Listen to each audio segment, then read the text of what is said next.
하나님의 부르심 세 번째 시간입니다.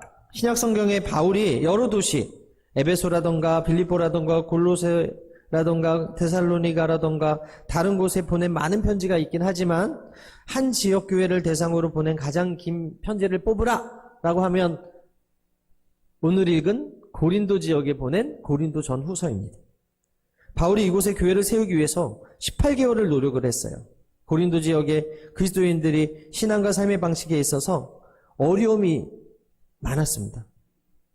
바울의 편지는 그가 에베소에서 사역하고 있을 때 고린도 교회 지도자 세 사람이었던 스데반이나 부드라도나 아가이고 등으로부터 소식을 듣고 불평하고 있는 사람들의 문제를 해결하고자 쓴 서신이 바로 이 고린도 전후서입니다. 고린도전서 4장 19절에 이렇게 말씀합니다. 주께서 허락하시면 내가 너희에게 속히 나아가서 교만한 자들의 말이 아니라 오직 그 능력을 알아보겠으니. 가고 싶었는데 당장 갈 수 없었던 상황에 쓴 편지라는 거예요. 에베소에서 고린도까지 무려 250마일, 즉 400km 정도 되는 거리였어요. 그래서 갈 수가 없는 상황이에요. 교회 분열의 소식을 들었어요. 분쟁의 소식을 들었어요. 불만의 소식을 들었어요. 그래서 이 소문들과 소식들을 듣고서 목회서신을 쓴 거예요. 고린도 교회가 문제가 많은 교회였습니다. 여러분, 문제 없는 교회가 어디 있어요? 문제가 많죠? 이 땅에 있는 교회치고 문제 없는 교회가 없어요. 그런데 고린도 교회는 특별히 다른 교회보다 문제가 더 많았다라는 거예요. 바울에게 등을 돌리고 박해하고 오해하고, 그래서 마음이 아파서 쓴 편지가 고린도전서거든요. 소위 눈물의 편지다라고 하면 고린도전후서를 이야기합니다. 특별히 교회의 여러 문제 가운데 분열이 가장 컸어요. 분열. 지도자 예수파, 아볼로파, 베드로파, 바울파 이렇게 분열하는 거예요. 부자 교인, 가난한 교인끼리 나눠서 끼리끼리 하는 행태. 방언의 은사를 지나치게 강조하는 사람들과의 보이지 않는 갈등들. 우상에게 바쳐진 그 재물을 먹을 수 있냐 없냐 하는 문제들. 이런 것들이 고린도 교회의 문제였는데 특별히 큰 문제가 음행의 문제, 음행. 문제는 이 음행의 문제를 보고서도, 근친상간을 보고서도 아무 말 하지 않았다는 거예요. 아무 조치도 취하지 않았다는 거예요. 여러분, 교회는 세상의 기준이 돼야 되고, 교회는 빛과 소금의 역할을 감당하는 역할을 해야 돼요. 믿으시면 아멘. 여러분, 1960년대 프랑스 파리에서 있었던 그 개막식하고 엊그제 있었던 그 개막식을 보면 엄청난 차이가 있는 거예요.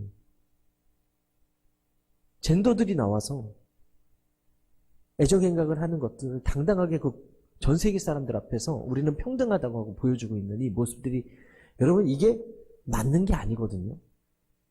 60년대는 틀렸던 것이 2024년에는 맞는 거예요. 사람의 모임은요, 늘 불완전해요. 그 법이 우리를 날마다 좋게 만드는 것이 아니라 그 법이 하나님의 법에서 벗어나면 그것을 우리를 날마다 힘들게 하게 만드는데, 지금 그렇게 세상이 악한 법을 만들어서 하나님의 법을 떠나려고 하는 모습들을 보이고 있더라는 거예요. 오늘 고린도 교회의 문제도 뭐예요? 하나님의 법을 제대로 알지 못하니까 세상의 생각들이 다가와. 세상의 사고가 교회에 침투해 와. 그러다 보니까 결과, 열매가 뭡니까? 분열이라는 분열. 너만 맞냐? 나도 맞다. 네 생각이 틀렸다. 내가 맞다. 이러다 보니까 교회 안에 파가 나뉘고, 교회 안에서 계층이 생기고, 한 형제, 한 자녀, 예수 안에서 한 몸이 된 사람들이 모인 그 교회가 분열이 생기더라. 바울이 많은 문제에 대해서 특별한 권면을 제시하지만 전반적인 전제가 바로 그 성도들이 어떤 사람들인가를 규정하는 거거든요. 정의하는 거거든요. 부르심을 받은 사람들이라는 거예요. 그가 강조한 게 모든 성도 한 사람 한 사람이 그냥 온 사람들이 아니라 하나님이 피값 주고 사셔서, 예수의 피값 주고 사셔서 불러주신 사람들입니다라는 거예요. 오늘 하나님의 부르심 세 번째 시간은 고린도에 권면하고 있는 바울의 권면으로 함께 시작하길 원하는데, 첫 번째 따라하겠습니다. 우리 주 예수 그리스도의 이름을 부르는 자들. 신천지는 이만희의 이름을 불러요. JMS는 정명석의 이름을 부르겠죠. 통일교는 문선명의 이름을 부르나? 네, 그럴 거예요. 예수는 서브고 메인은 교주야. 성령님은 그들을 빛나게 해주는 장치일 뿐이지 성령님이 그들의 메인이 아닌 거예요. 여러분, 교회는 어떤 곳이라고요? 예수 그리스도의 이름을 부르는 자들이 모인 곳이에요. 여기는 목사의 교회도 아니고 장로들의 교회도 아니고 권사님들의 교회도 아닙니다. 이 교회는 조용기 목사님이 세웠지만 조용기 목사님의 교회도 아니고 이영훈 목사님의 교회도 아닙니다. 이 교회는 예수 그리스도의 교회예요. 피값 주고 사신 교회예요. 1절에서 2절 함께 읽겠습니다. 시작. 하나님의 뜻을 따라 그리스도의 예수의 사도로 부르심을 받은 바울과 형제 소스데네는 고린도에 있는 하나님의 교회에 곧 그리스도 예수 안에서 거룩하여지고 성도라 부르심을 받은 자들과 또 각처의 우리 주 곧 그들과 우리의 주 되신 예수 그리스도의 이름을 부르는 모든 자들에게. 대상이 누구라고요? 부르심을 받았는데 그 부르심을 받은 사람 이꼬르 예수 그리스도의 이름을 부르는 모든 자들. 즉 우리가 하나님께 부름을 받았어. 하나님께 부르심을 받은 사람들은 누구의 이름을 불러요? 다른 교주의 이름이 아니라, 다른 목사님의 이름이 아니라 예수 그리스도의 이름을 부르는 자들이다. 할렐루야. 제가 어제 수련회 갔다 와서 좀 성령 충만합니다. 예, 그래서 목소리가 좀 더 커지니까 이해해 주시고 졸지 마시고. 할렐루야. 예, 바울은 고린도 교회 성도들이 예수 안에서 거룩해 된 사람들이다. 부르심을 받은 사람들이다라는 것을 강조하고 있는 거예요.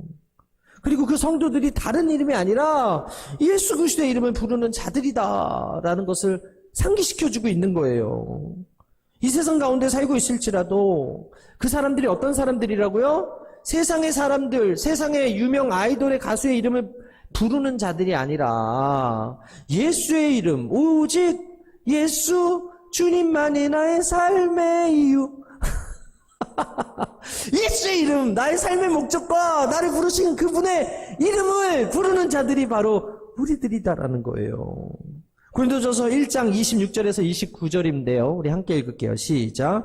형제들아 너희를 부르심을 보라. 육체를 따라 지혜로운 자가 많지 아니하며 능한 자가 많지 아니하며 문벌 좋은 자가 많지 아니하도다. 그러나 하나님께서 세상의 미련한 것들을 택하사 지혜 있는 자들을 부끄럽게 하려 하시고 세상의 약한 것들을 택하사 강한 것들을 부끄럽게 하시며 하나님께서 세상의 천한 것들과 멸시받는 것들과 없는 것들을 택하사 있는 것들을 폐하려 하시나니 이는 아무 육체도 하나님 앞에서 자랑하지 못하게 하려 하심이라. 따라하겠습니다. 자랑하지 못하게 하려 하심이라.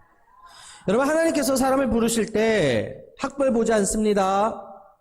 외모 보지 않습니다. 몸무게 보지 않아요. 나이 보지 않습니다. 내가 여기 왔다는 건 기적이에요. 아무것도 안 보고 나를 불러주셨거든요. 세상적인 가치 판단을 따라서 부른 것이 아니라 부름받은 사람들의 그 계층과 신분 어느 한 부분에 국한되지 아니하고 부르셨는데 그들의 공통점은 오늘 본문에 보게 되니까 오늘 1장 1절 26절 이하에 보게 되니까 공통점이 뭐예요? 지혜가 없는 자들이라는 거예요.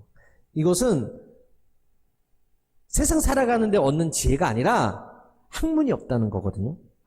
신분이 어느 한 부분에 국한되지 않고 부르시는데 그 공통점이 지혜가 없다. 이 지혜가 근원적인 지혜, 세상적 지혜를 일컫는 말로 학벌을 의미하는 거예요. 그래서 고린도 교회에 모인 사람들 대부분은 3분의 2가 노예였기 때문에 서민들이었고 하층민들이었고 배움이 없는 사람들이었어요. 상류 계급에 속한 사람들은 극소수에 불과했기 때문에 세상적인 가치 기준으로 봤을 때 그들은 형편없는 집단이다 라는 것이죠. 문벌 없는 자들이라는 그 뜻은요, 구성된 대부분이 시민층이고 하층민이었기 때문에 그들을 부르신 것은 세상적 가치 기준을 통해서 부르신 게 아니라 하나님의 은혜로 그들을 불러주셨다는 거예요. 하나님의 기준으로 그들을 불러주셨다는 거예요. 하나님께서 힘없고 세상적으로 볼 것 없는 사람들을 부르신 그 목적을 바울을 통해서 가르쳐주고 있다는 거죠. 여러분, 하나님이 우리를 부르신 목적은요, 부르심의 그 근원을 알려주시고자 하는 거예요. 우리 중 누구도 먼저 예수님을 택한 사람 있습니까? 예수님께서 우리에게 먼저 찾아오신 거예요. 누구를 통해서? 나를 전도한 엄마, 아빠, 형제, 아니면 누군가를 통해서.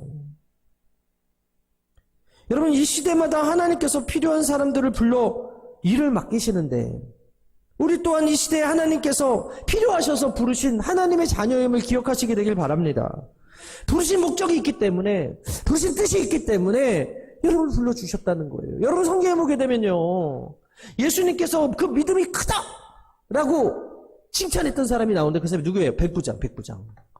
백부장의 하인은요, 예수님을 몰라요. 그런데 하인이 죽게 되니까 백부장이 가가지고 내 하인이 죽게 됐어요. 그랬더니 그래, 내가 가서 고쳐주리라 했어요, 예수님이. 그런데 뭐라 그래요? 예수님, 저도 수하에 부하가 있어요. 그들에게 가라 하면 가고 오라 하면 오는데 지금 말씀 하나 오면 우리 하인이 나의 걸 믿습니다. 그렇게 고백하니까 깜짝 놀라면서 뭐라 그래요? 야, 내가 이스라엘 중에 이런 믿음 본 사람 없어. 그러면서 네 믿음대로 될지어다 했더니 그 즉시 나왔대. 그 즉시. 누가? 하인이. 하인은 예수님을 만난 적이 없어요. 하인의 이름도 기억되지 않아요. 근데 지금 우리는 백부장을 알잖아요. 어저께도 우리가 설교 중에 제가 들은 내용이긴 하지만 원래 제가 준비를 했었거든요. 여러분, 회당장 야이로의 딸이 죽었습니다. 야이로의 딸도 예수님을 만나지 못했거든요. 예수님을 본 적도 없어요. 근데 회당장 야이로가 예수님을 찾아가서 내 딸이 지금 병들었어요. 와서 좀 고쳐주세요. 그러는 거예요. 그랬을 때 예수님께서 누구를 통해서 그쪽에 가셨어요? 야이로를 통해서 가셨어요. 누구를 통해서 백부장의 그 하인을 고치셨어요? 백부장을 통해서 고치셨어요. 하나님께서 저를 부르시고 하나님께서 저와 여러분들을 부르셨어요. 근데 그 부르심의 목적이 있다는 거예요. 나만 천국 가는 것이 아니라니까요. 누군가를 또 살리고 누군가에게 예수님을 소개하고 예수님의 생명이 그들에게 들어가고 예수님의 치료가 그들에게 들어가도록 저와 여러분들을 불러주셨음을 믿으시게 되기를 바랍니다. 그냥 내가 여기 불러서 온 게 아니라 누군가 나를 포기하지 않고 기도하시고 누군가 나를 붙들어서 인도하셨기 때문에 내가 이곳에 온 것처럼 여러분들을 통해서 또 누군가 살린 누군가가 있기 때문에 오늘 이 시간 이 설교를 여러분들에게 지금 하고 있는 거라는 거예요. 예수님께서 종의 입술을 통해서. 사람은 자기조차 구원할 수 없는 죄인들인 거 알잖아요. 여러분, 회당장 여이로의 딸은요 죽어 있었거든요. 손을 들어도 탁 놓으면 떨어지는 아무것도 할 수 없는 존재에게 예수님께서 오셔서 손을 붙들어서 일으켜서 달리다 쿵 하니까 소녀야 일어나라 하니까 어떻게 했어요? 일어났잖아요. 죽은 시체에게 다가와 나사로야 나와라 하니까 나사로가 나오잖아요. 여러분, 예수님이 계신 곳에 능력과 치료와 죽음에서부터의 생명으로 옮기는 기적과 역사가 나타나요. 그게 바로 이 예배의 전이고 주님이 계시는 이 자리임을 믿으시게 되길 바랍니다. 내 이름으로 모인 그곳, 내가 강림하여 복을 주고 두세 사람이 모인 그곳에 합심하여 기도하면 내가 이루겠다고 말씀하신 그분이 오늘 거룩한 안식일을 지켜서 나온 여러분들을 알고 부르셨다는 거예요. 여러분들을 통해서 누군가를 또 살리고 여러분들을 통해서 복음이 흘러가고 치료가 흘러가고 여러분들을 통해서 하나님의 역사가 흘러가게 하기 위해서 불러주셨다. 믿으시면 아멘. 여러분, 우리가 무엇인가 뛰어나고 잘나서 예뻐서 돈이 많아서 학벌이 많아서 그게 아니라는 거예요. 그래서 우리를 불러주신 게 아니라는 거예요. 이 사사이를 잘 알고 있었던 다윗이 이렇게 고백하거든요. 시편 62편 11절에 우리 함께 읽을까요? 시작. 하나님이 한두 번 하신 말씀을 내가 들었나니 권능은 하나님께 속하였다 하셨노라. 여러분, 하나님을 의뢰했기 때문에 다윗이 골리앗을 이겼어요. 다윗이 잘나서가 아니라 하나님의 이름으로 나아갔기 때문에 하나님께서 골리앗을 쓰러뜨리게 해주셨다.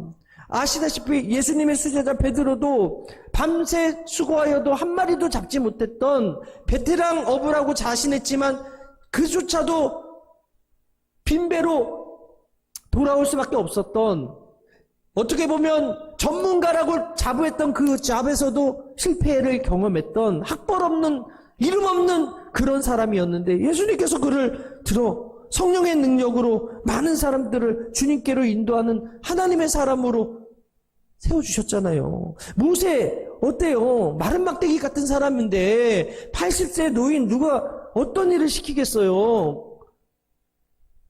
근데 하나님은 시키더라고. 세상은 공공공동 시킬지 몰라. 근데 하나님은 더 큰 일을 시키는 거야. 그러니까 나이가 상관이 없다니까요. 외모가 상관이 없다니까요. 하나님이 여러분들을 불러주신 건 무엇인가? 하나님의 선하신 계획 안에 누군가를 부르시고자 여러분들을 불러주셨음을 기억하시게 되길 바랍니다. 그래서 사도 바울이 이 사실을 알기 때문에 이렇게 고백하는 거예요. 고린도전서 15장 10절에 그러나 내가 나된 것은 하나님의 은혜로 된 것이니 내게 주신 그의 은혜가 헛되지 아니하여 내가 모든 사도보다 더 많이 수고하였으나 내가 한 것이 아니요 오직 나와 함께 하신 하나님의 은혜로라. 따라합니다. 하나님의 은혜로라. 여러분, 부르심과 구원과 능력이 하나님께 있다면 오직 하나님께 영광 돌리는 삶을 하나님께서 원하신다. 왜? 나의 공로는 아무것도 없거든요. 나를 부르시니까 하나님이시니까 나는 내가 힘쓰고 애써서 온 것이 아니라 하나님께서 불러주셨기 때문에 이 자리에 앉아 있었다는 거예요. 여러분, 사람의 이름이 소중하거든요. 왜냐하면 그 이름이 그 자신의 인격이 되고 정체성이 되기 때문에 그래요. 제 아이들이 4명인데 하은이는 하나님의 언약이고 유은이는 이슬류의 은혜은자, 항상 은혜가 있는 아이야. 서원이는 하나님의 선하심을 선해가지고 하원이랑 맞추느라고 내가 셋째 이름을 그렇게 줬어. 하나님의 선하심이 평생 그와 함께 따르리니, 이 말씀을 근거로. 그럼 넷째 이름은 유안이에요. 넉넉한 평안이란 뜻이거든요. 여러분들의 이름의 뜻은 무엇입니까? 저는 할아버지가 예수 안 믿을 때 이름을 줘가지고 비 올 때 용이 승천한다는 뜻이에요.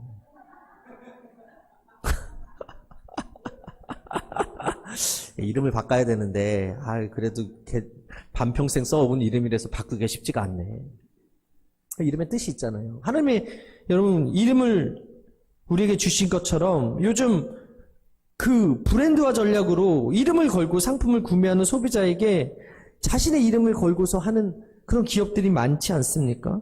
근데 하나님께서 우리에게 친히 그 하나님의 이름을 가르쳐 주셨잖아요. 그리고 우리에게 그 이름에 걸맞는 하나님의 영광을 위해 살라고 말씀해 주셨잖아요. 우리 고린도전서 10장 31절인데요. 함께 읽겠습니다. 시작.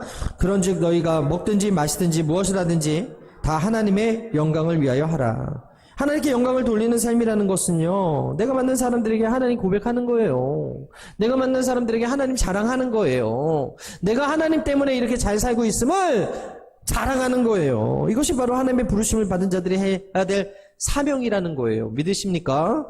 새롭게 하소서라는 그 프로그램에 우리 예쁜 우리 신예은이라는 자매가 있어요. 이 자매가 나와가지고 간증을 하는데 하나님에 대한 영광에 대해서 이렇게 고백하는 겁니다. 나를 통해 하나님을 보게 하시고 신예은이라는 배우를 봤을 때 쟤는 뭔데 저렇게 잘 되지? 쟤는 실패나 성공 어떠한 결과여도 흔들리거나 무너지지 않고 저렇게 행복하고 당당해 보이지? 제가 믿는 하나님이 뭐길래 저 사람이 믿는 하나님에 대한 궁금증을 갖는 것조차 하나님께 영광이다. 하나님이 자기 자신을 아름답고 예쁘게 만드셨기에 하나님이 주신 귀한 몸으로 찬양하고 열심히 연기하고 배우로서 주어진 삶에 최선을 다하는 것, 주님이 주신 달란트를 잘 사용하는 것, 그리고 하나님이 만드신 날 사랑하는 것조차도 하나님께 영광이다 라고 고백을 했어요.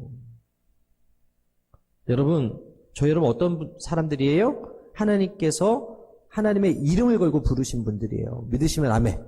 메이드 인 차이나, 메이드 인 이태리, 메이드 인 USA, 메이드 인 코리아, 메이드 인 갓. 할렐루야.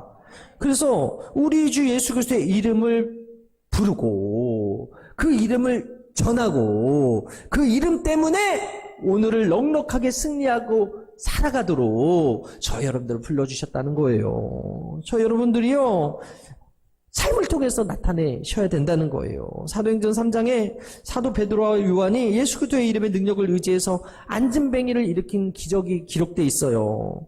그 안진뱅이는 구걸하는 사람이었어요. 성전 미문에서 앉아서 맨날 성전에 들어가서 예배하는 사람들이 그래도 착한 사람들이니까 세상은 믿는 사람들한테 기대가 있다니까요. 성전 미문 앞에 있었다는 건 뭐예요? 그 사람들이 착하니까 그래도 조금씩 적선을 해주는 거잖아요. 그러다 보니까 항상 돈을 요구하는 사람이었다는 거예요. 근데 베드로가 오늘 기도하러 가다가 그를 만나서 뭐라고 얘기합니까? 사도행전 3장 6절에 베드로가 이르되 은과 금은 내게 없거니와 내게 있는 것 내게 주노니 나사렛 예수 그리스도의 이름으로 일어나 걸으라. 은과 금 나 없어도 내게 있는 것 내게 주니 곧 나사렛 예수 이름으로 일어나 걸으라. 안 해도 돼? 그는 뛰었네 걸었네 찬양했네 그는 걸었네 뛰었네 찬양했네 곧 나사렛 예수 이름으로 일어나 걸으라. 아시는 이 찬양 아시는 분? 아, 교회학교 출신들이야.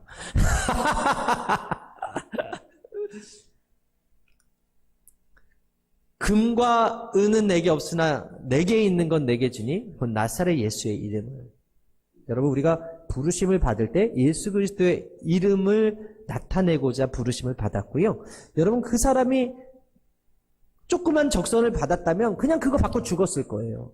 근데 그가 나사렛 예수의 이름으로 일어나 걸으라는 그 명령에 순종해서 벌떡 일어나서 성전에 베드로와 요한과 함께 미문에 가서 찬양하고 주님을 높였다니까요.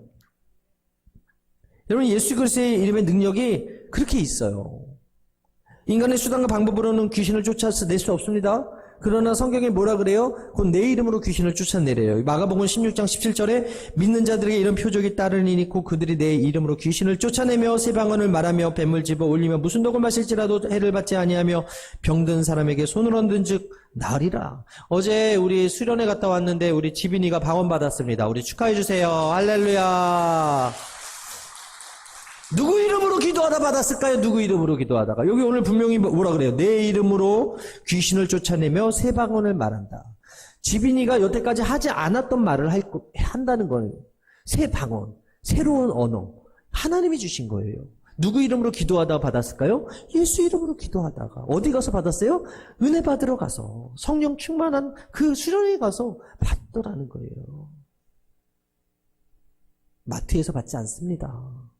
노래방에서 아무리 노래를 잘 부르고 인생 내 것 찍는 그 사진관에 가서 찍어도 방언이 임하지 않아. 성령의 은사거든. 성령의 선물이거든. 근데 예수 그리스도로 이름으로 찬양하고 예수 그리스도 이름으로 기도했더니 성령께서 새 방언을 말하게 하셨다. 할렐루야. 이 자리에서 방언의 역사가 임하게 될지어다. 성령의 역사가 임하게 될지어다. 예수 그리스도의 이름이 있는 곳에 치유가 있는 거예요. 응답이 있는 거예요. 기적이 나타나는 거예요. 귀신이 쫓겨가는 거예요. 예수 그리스도의 이름으로 명할 때 병마가 떠나가고 가난의 귀신이 떠나가고 흑암의 세력이 물러가고 분쟁과 분열과 시기와 싸움과 다툼이 떠나가게 되는 거예요. 그래서 예수의 피를 외쳐야 되는 거고 예수의 이름을 외쳐야 되는 거예요. 여러분, 신천지가 제일 무서워하는 게 교회 데려가는 거하고 상담소 데려가는 거래요. 왜? 실체가 드러나는 거니까. 드라큘라가 제일 무서워하는 게 뭔지 아세요? 그렇지, 빛이야, 빛. 빛 가운데 거하는 걸 싫어해. 왜? 다 녹아버리거든. 이거 되게 성경적이야. 드라큘라가 빛을 싫어하듯이 신천지는 교회를 싫어하고 신천지는 그 상담소를 데려가는 걸 그렇게 싫어한다네. 왜? 거기 진리가 있잖아요. 거기 진짜가 있잖아요. 거기서 자기가 거짓말로 속임 당한 걸 알게 되잖아요. 그러니까 교회에 데려오는 걸 싫어하고 목사님하고 상담하는 걸 싫어하고 상담소에 데려가는 걸 그렇게 싫어한다는 거예요. 여러분, 신천지 만나는 사람들이 있으면 다 저에게 데려오시게 되길 바랍니다. 예. 중요한 건 뭐예요? 예수 그리스도의 이름에 벌벌벌 떠는 게 누구야? 마귀라는 거예요. 요한복음 14장 14절에서도 예수님께서 이렇게 말씀합니다. 내 이름으로 무엇이든지 내게 구하면 내가 행하리라. 부름받은 자들에게 주어진 이름 예수 그리스도, 그 이름을 서랍에 넣고 장롱 면허처럼 살고 계신 분들이 있다면 여러분, 당당히 꺼내서 선포하고 오늘 역사하시는 그 능력을 경험하게 되기를 주님의 이름으로 축원합니다. 여러분, 사도 바울의 서신에 보게 되면 늘 예수의 이름으로 문안을 해요. 하나님의 부르심을 받은 자들, 곧 예수 그리스도의 이름을 부르는 자들에게 그리스도의 이름으로 문안을 하더라는 거예요. 그 이름을 부르고 선포하는 기도를 통하여서 그의 사역이 편만하게 펼쳐진 것처럼 저는 여러분들이 그 삶 가운데 하나님의 부르심을 받은 자들로서 예수 그리스도의 이름을 부끄럽게 생각하지 아니하고 담대하게 선포함으로 오늘 지금 이 자리에서 역사하시는 하나님의 능력이 여러분들의 삶의 현장에서 예수 그리스도의 이름을 인정하고 선포하고 하나님께 영광을 돌리는 그 자리에서 임하게 되기를 주님의 이름으로 축원합니다. 축원합니다. 두 번째 따라하겠습니다. 은혜가 있는 자들. 3절 함께 읽겠습니다. 시작. 하나님 우리 아버지와 주 예수 그리스도로부터 은혜와 평강이 있기를 원하노라. 바울의 문안의 내용의 첫 번째가 은혜가 있기를 원한다는 겁니다. 이 단어는 바울 서신 가운데 많이 발견되는 단어예요. 값싼 은혜가 아니라 정말 피값 주고 사신 은혜인데 값어치를 몰라서 제대로 활용을 하지 못하는 사람이 많이 있어요. 여러분, 은혜를 주시는 분이 누구예요? 하나님이에요. 은혜 못 받는 건 누구 탓이에요? 내 탓이에요. 밖에서 비가 막 오는데 예전에는 물이 귀했기 때문에 비 오면은 어른들 아시겠죠? 뭐 집에 있는 모든 양동이와 대야와 그런 것들을 다 펼쳐놓잖아요. 물 받으려고. 그죠? 근데 항아리에 거기에 장이 있어. 그럼 어떻게 해요? 뚜껑 닫으라 그러죠. 뚜껑 닫으라. 아무리 비가 와도 어떻게 해요? 거긴 물이 들어가지 않잖아요. 여러분, 지금 은혜 받을 만한 때요, 구원의 날이에요. 하나님께서 지금 은혜를 베풀고 계시는데 우리의 마음의 문이 닫혀 있으면, 담는 그릇이 닫혀 있으면 담기지 않는 거예요.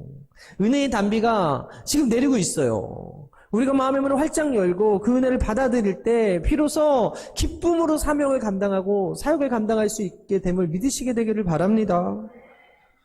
여러분, 4절에 보게 되니까 그리스도 예수 안에서 너에게 주신 하나님의 은혜로 말미암아 내가 너희를 위하여 항상 감사한다라고 바울이 이야기합니다. 고린도후서 6장 1절에도 우리가 하나님과 함께 일하는 자로서 너희를 권하노니 하나님의 은혜를 헛되이 받지 말라라고 이야기합니다. 기독교에서 가장 많이 사용하는 말 은혜고, 제가 처음 이 교회 부음했을 때 했던 그 설교도 은혜였어요. 왜? 모든 것이 나의 나된 것이 은혜였거든요. 여러분, 은혜 받았다고 말하는 사람들의 표현의 마음 상태를 보면요, 기쁨이 있습니다. 감동이 있습니다. 평강이 있습니다. 그 안에 그런 게 있는 거예요. 헬라어로 카리스인데 받을 자격이 안 되는데 공짜로 거저 받은 것. 그러니까 기쁘지. 그러니 행복하지. 여러분, 하나님의 부르심을 받아서 예수 믿는 저와 여러분들은 이 선물 받은 사람임을 기억하시게 되길 바랍니다. 예수 믿기 전에는 운이 좋았다, 재수가 좋았다고 하지만 그게 진짜가 아닌 거예요. 믿는 자는 믿지 않는 사람이나 하나님의 은혜로 사는 존재예요. 공기 누구에게나 공짜로 제공되고, 비 누구에게나 공짜로, 눈 누구에게나 공짜로, 바람 누구에게나 공짜로 제공되는데 이게 은혜인데 세상 사람들은 그 은혜를 몰라. 여러분, 지으신 분이 하나님이라니까요. 하나님이 공짜로 우리에게 주시는 건데 그거를 제대로 관리하지 못하고 내 거라고 생각하는 거예요. 내 땅이라고 생각하는 거예요. 여러분, 내 땅이라고 생각하지만 천년만년 내 땅입니까? 언젠가는 그 땅에서 떠날 때가 있잖아요. 죽을 때가 있잖아요. 천국은 마치 그 밭에 감추어진 보화라고 하는데 그 보화를 감춘 사람이 천년만년 그 보화를 감추려고 했겠어요? 쓰려고 했겠지. 근데 죽은 거예요, 죽은 거. 갑자기 십장마비로 죽었던가, 아니면 전쟁에 나가서 객사했던가, 아니면 그 당시에 무슨 사고를 당해서 죽었던가. 그래서 그게 감추인 보화가 그렇게 많았다고 하잖아요. 많은 사람들이 착각 속에 살아요. 내 생명은 나한테 있다고. 근데 여러분, 생명 주께 있습니다. 내 인생 주께 있습니다. 하나님께서 허락해 주시고 공급해 주시는 이 세상의 모든 것들은 하나님의 은혜 아닌 것이 없다는 거예요. 사울이 그것을 알았어요. 그래서 예수 믿기 전과 후를 이렇게 고백하잖아요. 빌립보서 3장 5절 이하에 나는 8일 만에 할례를 받고 이스라엘 족속이요 베냐민 지파요 히브리인 중에 히바리인이요 율법이로는 바리새인이요 멸시으로는 교회를 박해하고 율법에 이르는 흠이 없는 자라. 그러나 무엇이든지 내게 유익하던 것을 내가 그리스도를 위하여 다 해로 여길 뿐더러 또한 모든 것을 해로 여김은 내 주 그리스도 예수를 아는 지식이 가장 고상하기 때문이라. 내가 그를 위하여 모든 것을 잃어버리고 배설물로 여김은 그리스도를 얻고. 예수 믿기 전에는 모든 것이 귀하고 자랑할 만한 사람이었는데 예수 믿으니까 이 모든 것들이 아무것도 아니다라고 이렇게 고백하는 거예요. 하나님이 내게 왜 은혜를 줬는지 모를 때 문제가 발생해요. 여러분, 하나님이 우리에게 은혜 주신 것은 나만 품고 나만 기쁘고 나만 행복하라고 주신 것이 아니라 나누어 주라고 주심을 믿으시게 되길 바랍니다. 빌립보서 1장 27절 우리 함께 읽겠습니다. 시작. 오직 너희는 그리스도의 복음에 합당하게 생활하라. 이는 내가 너희에게 가보나 떠나 있으나 너희가 한 마음으로 서서 한 뜻으로 복음의 신앙을 위하여 협력하는 것과. 여러분, 제가 아까 초반에 얘기했잖아요. 고린도 교회의 문제가 뭐라고요? 분열이라, 분열. 근데 바울이 뭐라 그래요? 은혜를 받은 자들은 분열하면 안 된다는 거예요. 하나됨을 이루라는 거예요. 내가 너희에게 가보나 떠나 있으나 너희가 한 마음을 이루라는 거예요. 한 뜻으로 복음의 신앙생활을 하라는 거야. 할렐루야. 그래서 그리스도의 복음이 합당한 사람이 뭐냐? 분열하지 않는 거예요. 하나됨을 이루는 거예요. 지금부터 120년, 130년 전에 우리나라의 많은 선교사님들이 복음을 들고 찾아오셨어요. 그분의 4분의 1이 의료 선교사였는데 당시 건립했던 광해원을 비롯해서 지금의 연대 세브란스 병원과 많은 학교와 교화원을 설립한 사람들이 선교사들이거든요. 그들이 수고하고 그들이 헌신하고 그들이 희생했기 때문에 지금 우리나라가 이렇게 부강해질 수 있었어요. 은혜 받았다면 그 은혜를 나누는 나라가 돼야 되고 그 은혜를 알지 못하는 자들에게 전해야 되는 것이 저와 여러분들의 사명이에요. 근데 그 은혜를 받으려면 성경은 은혜의 보좌 앞에 나오라고 이야기하는 거예요. 히브리서 4장 16절에 그러므로 우리는 긍휼하심을 받고 때를 따라 돕는 은혜를 얻게 하여 은혜의 보좌 앞에 담대히 나아갈 것이라.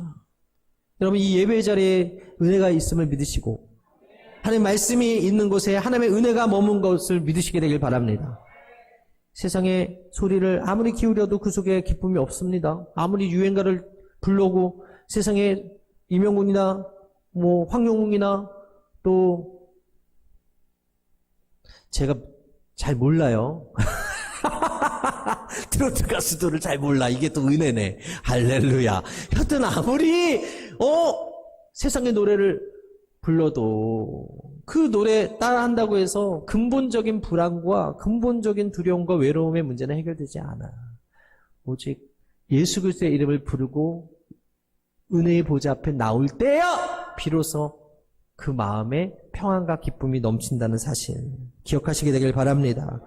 여러분, 삶의 자리에 은혜가 머물게 하십시오. 여러분들 이 은혜의 자리에서 그 은혜를 헛되이 받지 마십시오. 당장 분열했던 그 마음들, 당장 갈라졌던 그 마음들, 마귀가 좋아하는 것들이잖아요. 우리가 사랑으로 연합하고 그리스도 안에서 한 마음 되고 하나 될 때 우리 하나님께서 우리 여의도 순복음 행성교회에 큰 복을 주실 줄 믿습니다. 부흥을 주실 줄 믿습니다. 마지막으로 따릅니다. 평강 있는 자들. 3절 함께 읽겠어요. 시작. 하나님 우리 아버지와 주 예수 그리스도로부터 은혜와 평강이 있기를 원하노라. 여러분, 은혜와 마찬가지로 평강도 하나님이 허락해 주셔야지 되는 거예요. 그죠? 문제가 없는 곳이 공동묘지래잖아요. 우리는 늘 문제 안에 있고 갈등과 염려 안에 살고 오늘도 우리는 고민하는 것이 있어요. 지금 이 순간은 말씀 듣고 계시기 때문에 여러분들이 지금 좋다, 괜찮다 그러지만 또 세상으로 나아가면 불안과 염려와 두려움이 엄습한다는 거예요. 제가 지난주 새벽 설교 가운데 고영용 부목사님께서 하신 말씀을 듣고 참 깨달음이 있었는데 뇌물과 선물에 대한 이야기를 하신 거예요. 뇌물은 받은 다음에 평안하지 않대.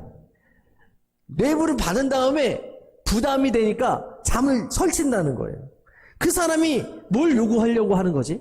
그 사람이 어떤 대가를 주고 대가를 원해서 나한테 이걸 줬을 텐데 내가 어떻게 해야 되지 하는 근심 때문에 잠을 못 이룬다는 거예요. 그런데 선물은 어때요?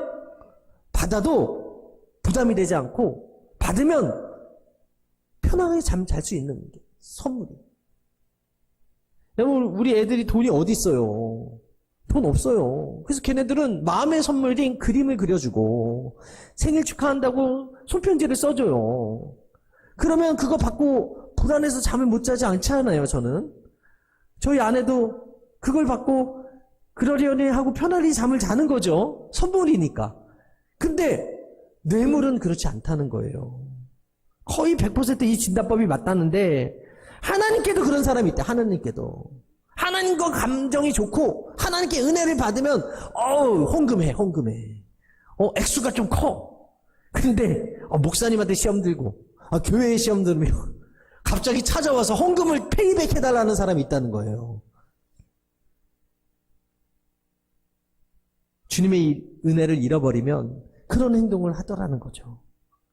여러분, 교회 공동체에 시험이 들고 실족하면 그런 생각을 하는 사람들이 있어요. 여러분, 하나님은 뇌물을 받기를 즐겨하시는 하나님이 아니라 여러분들의 마음을 받기를 원하시는 분이에요. 믿으시면 아멘. 하나님께 드리는 헌금을 드리고 평안히 임해야지. 불안하면 어떡해? 하나님께 기쁨으로 자원해서 드렸으면 평안히 발 뻗고 자야지. 하나님께서 이 기도 제목 응답해 주실 것을 믿습니다 하고 감사 헌금 믿음으로 심었으면 평안하게 자야 되는데, 그리고 염려하고 걱정하고 그거 응답 안 해줬다고 페이백 해달라고 다시 돌려달라고 하면 그거 안 되는 거거든요. 여러분, 부활하신 예수님이 두려워하는 제자들에게 나타나서 평안을 선포하잖아요. 요한복음 20장 21절에 예수께서도 이르시되 너희에게 평강이 있을지어다. 아버지께서 나를 보내신 것 같이 나도 너희를 보냈노라. 여러분, 두려워하는 사람들에게 여러분들을 보낸대요. 부르시고 보내신대요. 왜? 두려워하는 사람들에게 평안을 선포하라고. 할렐루야. 할렐루야. 혈루병 여인에 대해서 마가는 여인이 용하다는 의사들을 다 찾아다녔다고 고백합니다. 전 재산을 탕진했다고 이야기합니다.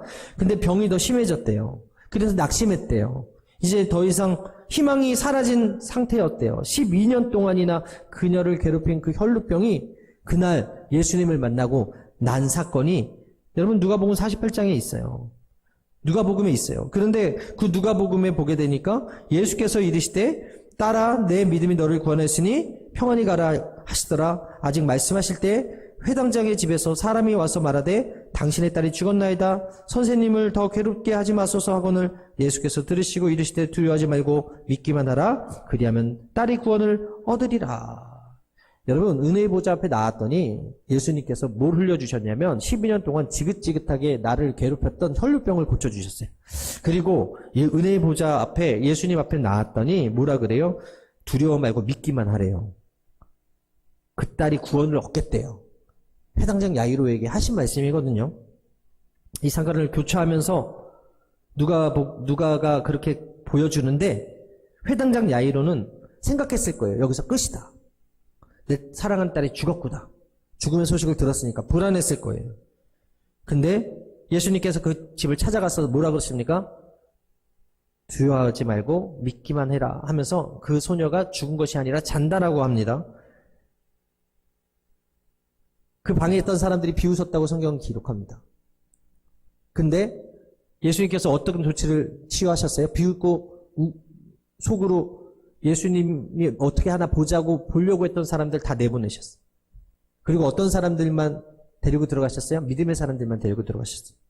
마가복음 5장 40절에 그들이 비웃더라. 예수께서 그들을 다 내보내신 후에 아이의 부모와 또 자기와 함께한 자들을 데리시고 아이 있는 곳에 들어가서 그 아이의 손을 잡고 이르시되 달리다고 마시니 번역하면 곧 내가 내게 명하노니 소녀야 일어나라 하심이라. 소녀가 곧 일어나서 걸으니 나이가 12살이라 사람들이 곧 크게 놀라거늘.